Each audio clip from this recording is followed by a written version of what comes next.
तो आज की वीडियो में हम लोग बात करेंगे अपने पैथोफिजियोलॉजी के बारे में। तो यहाँ से हमारी यूनिट 1 स्टार्ट हो रही है और सबसे पहले हम लोग बात करेंगे अपने कुछ बेसिक इंट्रोडक्शन और कुछ बेसिक टर्मिनोलॉजी के बारे में, और उसके बाद मेनली हम लोग बात करेंगे अपने होम्योस्टेसिस के बारे में। तो आप लोग कॉपी और पेन लेके बैठ जाइए और हम लोग अपना आज का वीडियो स्टार्ट करते हैं। तो बात करें हम लोग यहाँ पे पैथोफिजियोलॉजी के बारे में, तो ये हमारा बेसिकली दो वर्ड से मिलकर बना होता है। पहला हो गया हमारे यहाँ पे पैथोलॉजी और दूसरा हो गया हमारे यहाँ पे फिजियोलॉजी। अब देखो, जो पैथोलॉजी होती है ये हमारी बायोलॉजिकल साइंस या फिर कह सकते हो मेडिकल साइंस की वो ब्रांच होती है जिसमें हम लोग डिजीज के बारे में स्टडी करते हैं। यानी कि जितनी भी तरह की बीमारियां हमारे इस वर्ल्ड में एग्जिस्ट करती हैं तो उनके बारे में जो भी स्टडी होती है, यानी कि वो कैसे होती हैं और उनका क्या मैकेनिज्म होता है, वो सारी चीज़ों की स्टडी हम लोग पैथोलॉजी में करते हैं। और फिजियोलॉजी क्या होती है? देखो, एनाटॉमी एंड फिजियोलॉजी आप लोगों ने पढ़ा है। तो फिजियोलॉजी क्या होता है? हमारी बॉडी का जो भी फंक्शन होता है वो हम लोग यहाँ पे फिजियोलॉजी के अंदर स्टडी करते हैं। तो अब देखो, पैथोलॉजी और फिजियोलॉजी दोनों को कंबाइन करके हमारा क्या बन गया? पैथोफिजियोलॉजी। तो पैथोफिजियोलॉजी में हम लोग क्या करते हैं? देखो, pathophysiology can be simply defined as changes that occurs in biological functions caused by a disease. यानी कि सिंपली देखो, अगर हमें कोई भी बीमारी हो जाती है ना, यानी कि हमें कोई भी डिजीज वगैरह हो जाती है, तो उसकी वजह से हमारी बॉडी के फंक्शंस में क्या क्या चेंजेस आते हैं, यानी हमारी बॉडी जो है उस बीमारी के प्रति कैसा रिस्पॉन्स करती है, यानी क्या क्या जो है चेंजेस हमारी बॉडी के अंदर देखने को मिलते हैं, वही सारी चीज़ें हम लोग अपनी पैथोफिजियोलॉजी के अंदर स्टडी करते हैं। अब देखो, अगर हम लोग इसका जो है एक ब्रेक करना चाहें इस पैथोफिजियोलॉजी को, तो देखो यहाँ पे पैथोस मतलब हमारा हो गया डिजीज यानी कि बीमारियाँ, और फिजियो मतलब हो गया हमारे यहाँ पे नेचर या फिर कह सकते हो बायोलॉजिकल फंक्शन, और लॉजी मतलब होता है किसी चीज़ की स्टडी।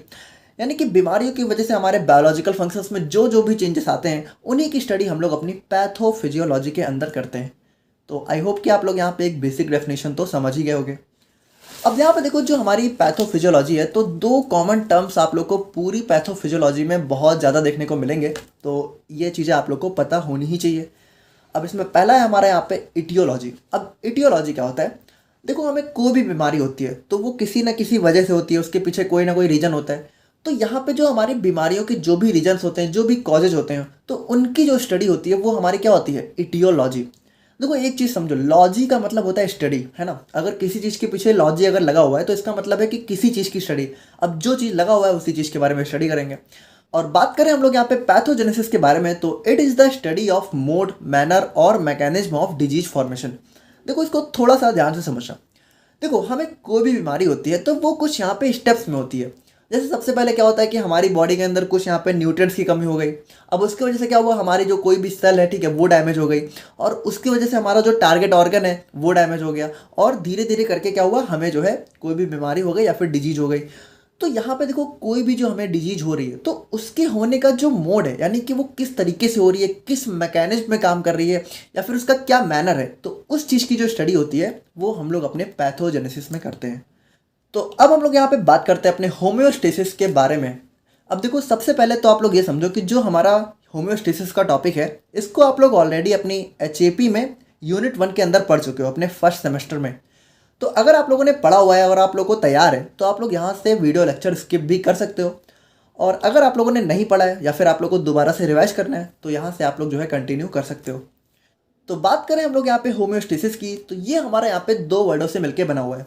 पहला हो गया हमारे यहाँ पे होम्यो और दूसरा हो गया हमारे यहाँ पे स्टेसिस। अब देखो, होम्यो का मतलब होता है यहाँ पे सेम, और स्टेसिस का मतलब होता है स्टेट।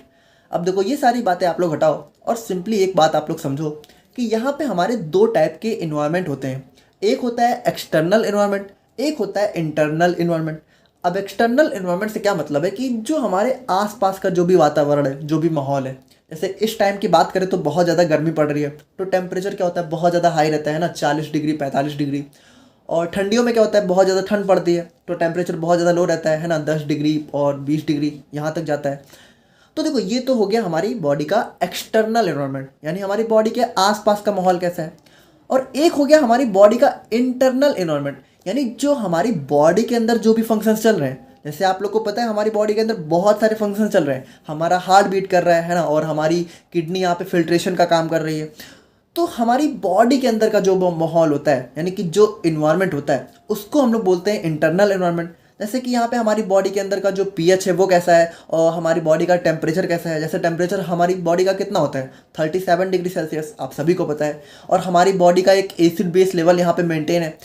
तो वो सारी चीज़ें होती हैं हमारे बॉडी का इंटरनल इन्वायरमेंट। तो यहाँ पे होम्योस्टेसिस होता क्या है?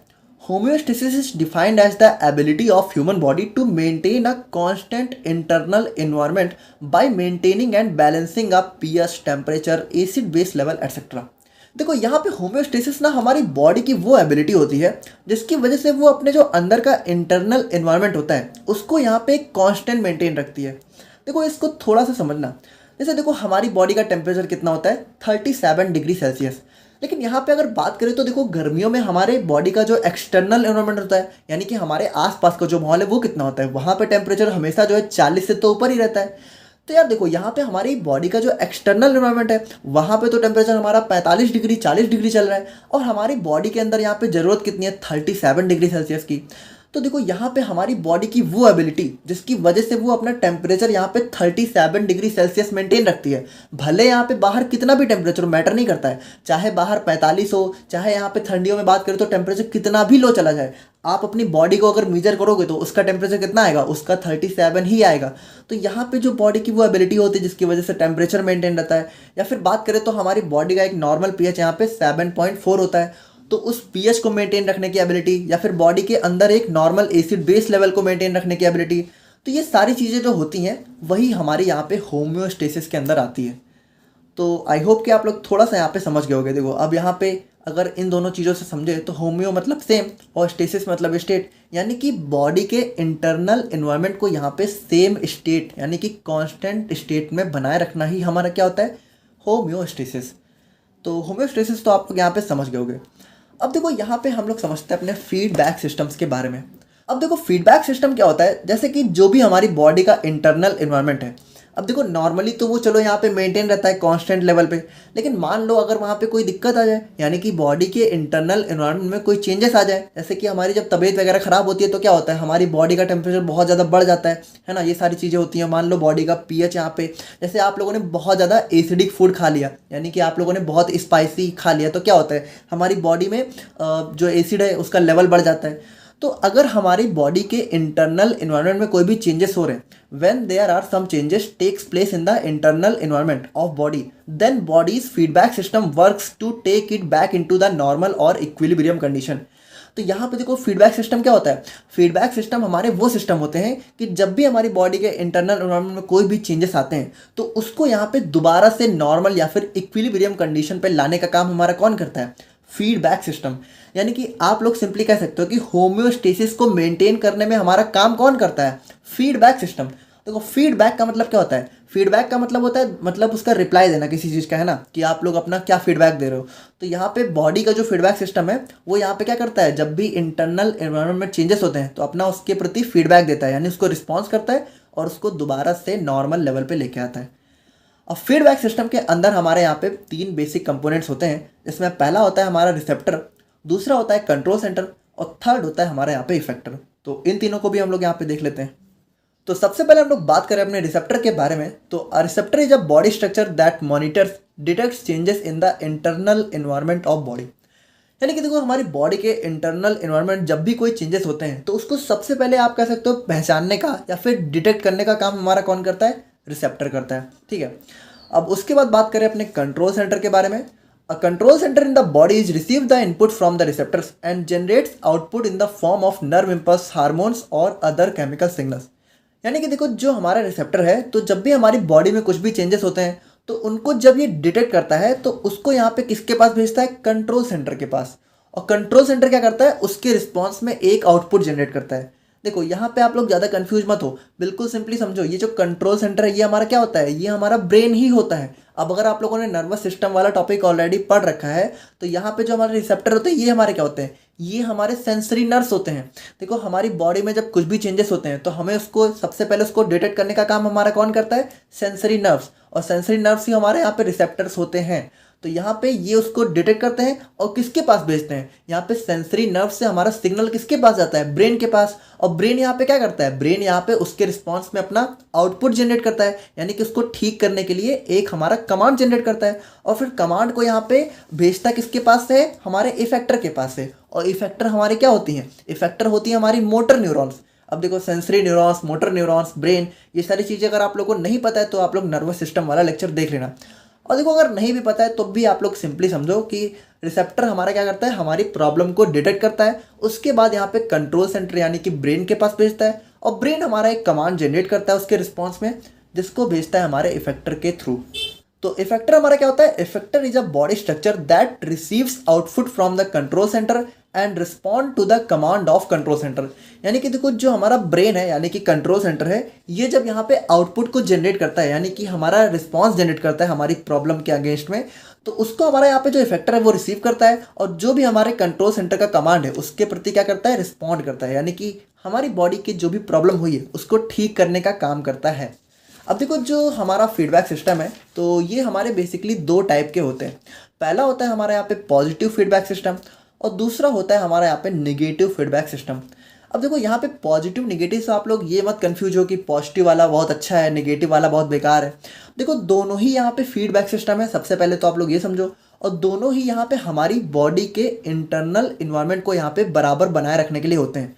अब देखो पॉजिटिव और नेगेटिव यहाँ पे नाम क्यों पड़ा है, देखो निगेटिव क्या करता है, निगेटिव हमारा जैसे कोई भी हमारी बॉडी में अगर प्रॉब्लम हुई है तो उसको यहाँ पे कम करने का काम करता है, और पॉजिटिव हमारा क्या करता है, देखो पॉजिटिव आप लोग ये नहीं कह सकते हो कि हमारी बॉडी में अगर कोई प्रॉब्लम हुई है तो उसको बढ़ा देता है। देखो पॉजिटिव यहाँ पे पहली बात तो बहुत रेयर केस में एक्टिव होता है, और देखो ये भी हमारे बॉडी के भले के लिए ही एक्टिव होता है, यानी हमारी बॉडी के अंदर फायदे के लिए ही एक्टिव होता है। अब देखो इसको हम लोग अभी जब देखेंगे इसका एग्जाम्पल, तब आप लोग को ज़्यादा अच्छे से समझ में आएगा। तो हम इन दोनों को यहाँ पे जो है अपने एक एग्जाम्पल के थ्रू समझने की कोशिश करते हैं। तो सबसे पहले हम लोग बात करते हैं अपने निगेटिव फीडबैक सिस्टम के बारे में। अब निगेटिव क्या होता है, a negative feedback system responses to reverse or decrease the changes in internal environment. यानी कि जब भी हमारी बॉडी के इंटरनल इन्वायरमेंट में कुछ भी चेंजेस होते हैं तो उसको यहाँ पे क्या करता है, रिवर्स यानी कि बदलने का, या फिर डिक्रीज यानी कि कम करने का काम हमारा निगेटिव फीडबैक सिस्टम करता है। अब देखो नेगेटिव फीडबैक सिस्टम हम लोग को जनरली देखने को मिलता ही रहता है हमारी बॉडी में। अब जैसे इसके एक एग्जांपल की बात करें तो हमारा हो गया रेगुलेशन ऑफ ब्लड प्रेशर। देखो इसको थोड़ा सा ध्यान से समझना। देखो यहाँ पे मान लो आप लोग एक कंडीशन ले लो कि आप लोग बहुत ज़्यादा कहीं पे दौड़ के गए हुए हो। अब जब आप लोग बहुत ज़्यादा यहाँ पे कहीं दौड़ के गए हुए हो तो क्या होगा, देखो जब आप लोग बहुत ज़्यादा दौड़ोगे तो अचानक से क्या होगा, आप लोग का हार्ट रेट जो है इंक्रीज हो जाएगा। तो यहाँ पे देखो स्टिमुलस क्या होता है, स्टिमुलस हमारी वो वजह होती है जिसकी वजह से हमारी बॉडी में कुछ भी चेंजेस आना स्टार्ट होते हैं। तो जैसे आप लोगों ने बहुत ज़्यादा दौड़ा तो सबसे पहले क्या हुआ, हमारा हार्ट रेट बढ़ गया, और ये जो हमारा हार्ट रेट बढ़ा है इसकी वजह से क्या हुआ, हमारा ब्लड प्रेशर बढ़ गया। तो ब्लड प्रेशर बढ़ने की वजह हमारी क्या है, हार्ट रेट है। तो ये हमारा क्या हो गया, ये हमारा हो गया स्टिमुलस। अब जैसे ही हमारा यहाँ पे ब्लड प्रेशर बढ़ा तो इसको यहाँ पे क्या हुआ, डिटेक्ट करने का काम करना है। तो डिटेक्ट यहाँ पे या फिर इसको पहचानने का काम कौन करेगा, हमारा रिसेप्टर करेगा। तो रिसेप्टर हमारे यहाँ पे कौन से होते हैं, बैरो रिसेप्टर। ठीक है, तो बैरो रिसेप्टर यहाँ पे क्या होते हैं, एक्टिवेट हो जाते हैं and sends input to the control centre in the form of nerve impulse. यानी बैरो रिसेप्टर जो हमारा ब्लड प्रेशर इंक्रीज हुआ है इसको यहाँ पे इन्होंने डिटेक्ट किया, और इसको यहाँ पे जो हमारा कह सकते हो कि जो भी हमारा सिग्नल है उसको यहाँ पे ब्रेन के पास जो है भेज दिया इन the form of nerve impulse. अब देखो अगर आप लोगों ने यहाँ पे नर्वस सिस्टम पढ़ा है तो ये सारी नर्व इम्पल्स वगैरह आप लोग को समझ में आ रहा होगा। नहीं पढ़ा तो उसको आप लोग जाके देख लो, लेक्चर ऑलरेडी अपलोडेड है। अब कंट्रोल सेंटर यानी कि ब्रेन ने क्या किया, ब्रेन कलेक्ट्स इनपुट, यानी कि इनपुट को हमारे रिसेप्टर से जो है कलेक्ट किया, और उसके रिस्पॉन्स में क्या किया, एक हमारा आउटपुट को जनरेट किया। अब उसके बाद जो हमारे यहाँ पे इफेक्टर है, तो इफेक्टर है यहाँ पे हमारी ब्लड वेसल्स। तो ब्लड वेसल्स ने क्या किया, हमारे ब्रेन से आउटपुट को रिसीव किया, और यहाँ पे क्या हो गया, एंड गेट्स डायलेटेड। अब यहाँ पे देखो थोड़ा सा ध्यान से समझना। देखो जैसे जो हमारी ब्लड वेसल है, तो मान लेते हैं कि ये हमारी ब्लड वेसल की जो है एक नॉर्मल सी साइज होती है। अब यहाँ पे देखो हमारा क्या हुआ है, ब्लड प्रेशर जो है बढ़ा हुआ है। देखो यही तो हमारी प्रॉब्लम है, तो ब्लड प्रेशर यहाँ पे क्या है, हमारा इंक्रीज है। अब एक बात बताओ, ब्लड प्रेशर बढ़ने का मतलब क्या होता है, आप लोग इसे समझते क्या हो। देखो ये जो हमारी ब्लड वेसल है ना, तो यहाँ पे जो इसकी वॉल्स हैं, वॉल्स मतलब ये जो हमारी दीवार है, यानी कि हमारे ब्लड वेसल्स की जो वॉल्स हैं, तो यहाँ पे हमारे ब्लड का जो प्रेशर है वो जब बढ़ जाता है तो उसी को तो हम लोग कहते हैं ब्लड प्रेशर बढ़ना, यानी कि ब्लड यहाँ पे बहुत ही प्रेशर से फ्लो हो रहा है। तो अगर ये जो हमारी ब्लड वेसल है ये यहाँ पे डायलेट हो जाए, डायलेट का मतलब क्या होता है? देखो, डायलेट का मतलब होता है थोड़ा सा साइज बढ़ जाना या फिर कह सकते हो चौड़ा हो जाना। तो ये जो हमारी ब्लड वेसल्स हैं, अगर ये हमारी थोड़ी सी यहाँ पे चौड़ी हो जाए, ठीक है, इस तरीके से, यानी कि ये क्या हुआ, देखो इनका साइज यहाँ पे थोड़ा सा बढ़ गया, इनकी विड्थ थोड़ी सी बढ़ गई। तो अब क्या होगा, देखो अभी यहाँ पे जो हमारा ब्लड था, जो प्रेशर से फ्लो हो रहा था, जो इसकी वॉल्स पे प्रेशर लगा रहा था, वो क्या होगा, वो यहाँ पे नॉर्मल हो जाएगा, और जो हमारा ब्लड है वो यहाँ पे बिल्कुल आराम से फ्लो होने लगेगा। और जो भी हमारा ब्लड प्रेशर बढ़ा हुआ था वो क्या हो जाएगा, डिक्रीज हो जाएगा। तो यहाँ पे देखो इस तरीके से हमारा जो इफेक्टर है, यानी कि जो हमारी ब्लड वेसल्स हैं, उन्होंने यहाँ पे रिस्पॉन्स किया, और जो भी हमारा ब्लड प्रेशर यहाँ पे बढ़ गया था वो क्या हो गया, डिक्रीज हो गया। यानी कि देखो अब क्या हुआ, यहाँ पे blood pressure back to normal and body returns to homeostasis. यानी कि देखो जो भी ब्लड प्रेशर हमारा इंक्रीज हुआ था वो यहाँ पे दोबारा से नॉर्मल हो जाएगा। तो इस तरीके से हमारा जो है निगेटिव फीडबैक सिस्टम काम करता है। तो अब आप लोग यहाँ पे एक चीज़ तो समझ ही गए हो कि फीडबैक सिस्टम यहाँ पे क्या करता है, हमारी बॉडी के होम्योस्टेसिस को ही मेंटेन करने का काम करता है। तो निगेटिव को हम लोगों ने देख लिया, अब हम लोग यहाँ पे बात करते हैं अपने पॉजिटिव फीडबैक सिस्टम के बारे में। तो बात करें हम लोग यहाँ पे पॉजिटिव फीडबैक सिस्टम के बारे में, तो देखो ये क्या होता है, a positive feedback system responses to increase the changes in internal environment. यानी कि जब भी हमारी बॉडी के इंटरनल एनवायरनमेंट में कोई भी चेंजेस होते हैं, तो ये हमारा क्या करता है, उसको बढ़ाने का काम करता है। अब आप लोग यहाँ पे थोड़ा सा कंफ्यूज हो रहे होगे कि हमारी बॉडी के इंटरनल एनवायरनमेंट में अगर कोई चेंजेस हो रहे हैं तो उसको तो यहाँ पे नॉर्मल लेवल पे लेके आना चाहिए ना, उसको बढ़ाना क्यों है, मतलब अगर वो बढ़ेगा तो फिर सही कैसे होगा। तो देखो यहाँ पे आप लोग ज़्यादा कंफ्यूज मत हो, देखो ये चीज़ भी हमारे अच्छे के लिए ही होती है। यानी कि देखो ये हमारा एक टाइप का फीडबैक सिस्टम है, और फीडबैक सिस्टम हमेशा हमारे बॉडी के भले के लिए ही काम करता है। अब इसके एग्जाम्पल से आप लोग समझोगे कि यहाँ पे जो है ये क्यों जो है चेंजेस को बढ़ा देता है। देखो बढ़ाने के बाद भी हमारी बॉडी के लिए जो है बेनिफिशियल ही होता है। देखो जैसे इसके एग्जांपल की बात करें तो हमारा जो है नॉर्मल चाइल्ड बर्थ, यानी कि जब भी यहाँ पे कोई लेडी प्रेग्नेंट होती है और फाइनली जब उसका चाइल्ड बर्थ होने वाला होता है, तो यहाँ पे देखो हमारे क्या क्या केसेज होते हैं और कैसे हमारा पॉजिटिव फीडबैक सिस्टम जो है काम करता है। तो यहाँ पे देखो सबसे पहले क्या होगा, contraction of uterus walls forces babies body और हेड टू सर्विक्स। यानी कि यहाँ पे मदर की जो यूट्रस वाल है, सबसे पहले वहाँ पे कॉन्ट्रैक्शन होना चालू होगा, जिसकी वजह से बेबी की जो बॉडी है या फिर जो भी हेड है वो यहाँ पे सर्विक्स की तरफ यहाँ पे फोर्स होगा। तो ये हो गया हमारे यहाँ पे स्टीमरस।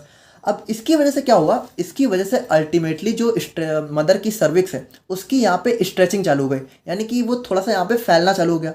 अब यहाँ पे देखो अगर मान लो यहाँ पे हमारा निगेटिव फीडबैक सिस्टम काम करता तो क्या होता, यहाँ पे ये सर्विक्स की स्ट्रेचिंग को कम कर देता। जबकि इस टाइम क्या ज़रूरत है कि यहाँ पे स्ट्रेचिंग जो है जितनी ज़्यादा हो सके उतना अच्छा है, उतनी आसानी से बेबी जो है हमारा बाहर आ सकेगा। तो यहाँ पे हमारा काम करता है पॉजिटिव फीडबैक सिस्टम। तो पॉजिटिव फीडबैक सिस्टम क्या करता है, यहाँ पे जो पॉजिटिव फीडबैक सिस्टम के रिसेप्टर होते हैं वो है स्ट्रेस सेंसिटिव नर्व सेल्स। तो जो भी मदर की स्ट्रेच सेंसिटिव नर्व सेल्स होती हैं वो यहाँ पे कंट्रोल सेंटर यानी ब्रेन को इनपुट भेज देती हैं, और ब्रेन यहाँ पे क्या करता है, आउटपुट को जनरेट करता है इन the form of nerve impulse.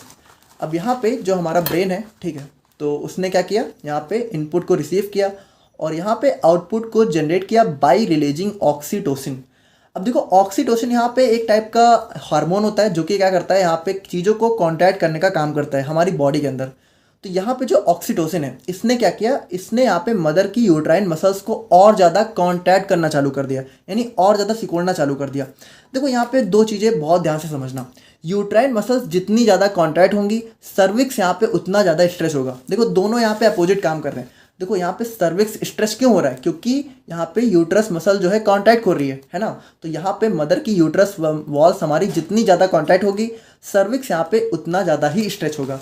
तो ये जो ऑक्सीटोसिन है ये क्या करता है, ये मदर की यूट्राइन मसल्स को और ज़्यादा कांटेक्ट करवाता है, जिसकी वजह से यहाँ पे सर्विक्स और ज़्यादा स्ट्रेच होता है, और बेबी की जो बॉडी होती है वो क्या होता है, यहाँ पे उस सर्विक्स को और ज़्यादा स्ट्रेच करना चालू कर देती है।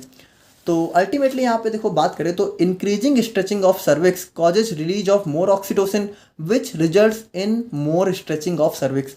यानी कि यहाँ पे सिंपली देखो जो सर्विक्स है वो जितना ज़्यादा यहाँ पे स्ट्रेच होगा उतना ज़्यादा ऑक्सीटोसिन और रिलीज होगा, और उस ऑक्सीटोसिन की वजह से क्या होगा, यहाँ पे सर्विक्स दोबारा से और स्ट्रेच होगा। यानी कि ये कंटिन्यूअस प्रोसीजर जो कि चलती रहेगी जब तक यहाँ पे बेबी का बर्थ नहीं हो जाता। और जैसे ही बेबी का बर्थ होगा वैसे ही क्या होगा, वैसे ही यहाँ पे हमारी सारी चीज़ें जो है नॉर्मल हो जाएंगी, और हमारा यहाँ पे निगेटिव फीडबैक सिस्टम काम करेगा, यानी इसको पूरा अपोजिट कर देगा। यहाँ पे जो भी चीज़ें यहाँ पे बड़ी थी उनको नॉर्मल लेवल पे ले आएगा। तो इस तरीके से हमारे पॉजिटिव और नेगेटिव फीडबैक सिस्टम काम करते हैं हमारी बॉडी के अंदर होम्योस्टेसिस को मेंटेन रखने के लिए। तो आई होप कि आप लोग को आज का लेक्चर समझ में आ गया होगा। बाकी अगर कोई डाउट है तो आप लोग कमेंट करके बताना, और मिलते हैं हम लोग यहाँ पे नेक्स्ट वीडियो में, जिसमें हम लोग बात करेंगे सेल इंजरी और कॉजेज ऑफ सेल इंजरी और भी बहुत सारी चीज़ों के बारे में। तो मिलते हैं नेक्स्ट वीडियो में। Thank you so much.